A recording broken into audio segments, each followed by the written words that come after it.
అసలు మారుతితో ప్రభాస్ సినిమా చేస్తున్నాడనే వార్తలు రాగానే వద్దంటే వద్దని వాదించారు చాలా మంది.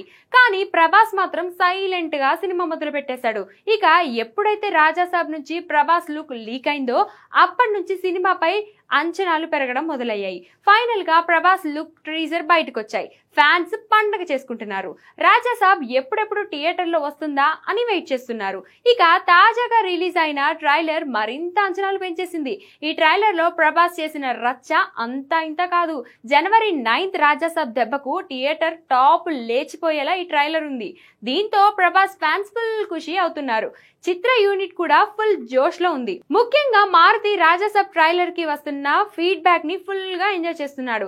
రాజాసాబ్ సూపర్, ప్రభాస్ లుక్ అదూర్స్, అదిరిపోయే విఎఫ్ఎక్స్, తమన్ మ్యూజిక్ చించేశాడు, మారుతి డైరెక్షన్ వేరే లెవెల్ అంటూ సినీ ప్రముఖులు, common audience, Prabhas fans social media వేదికగా కామెంట్స్ చేస్తున్నారు. దీంతో రాజాసాబ్ ట్రైలర్ పై స్పందించిన వారికి రిప్లైలు కూడా ఇస్తున్నాడు మారుతి. ఇక డిసెంబర్ నుంచి పోస్ట్ పోన్ అయిన రాజాసాబ్ 2026 సంక్రాంతి కానుకగా జనవరి 9th రిలీజ్ కాబోతుంది. ఈ సినిమాలో 3 హీరోయిన్లు నటిస్తుండగా డార్లింగ్ చేసిన రచ్చ మామూలుగా ఉండేలా లేదు. మరి రాజాసాబ్ ఎలా ఉంటుందో చూడాలి.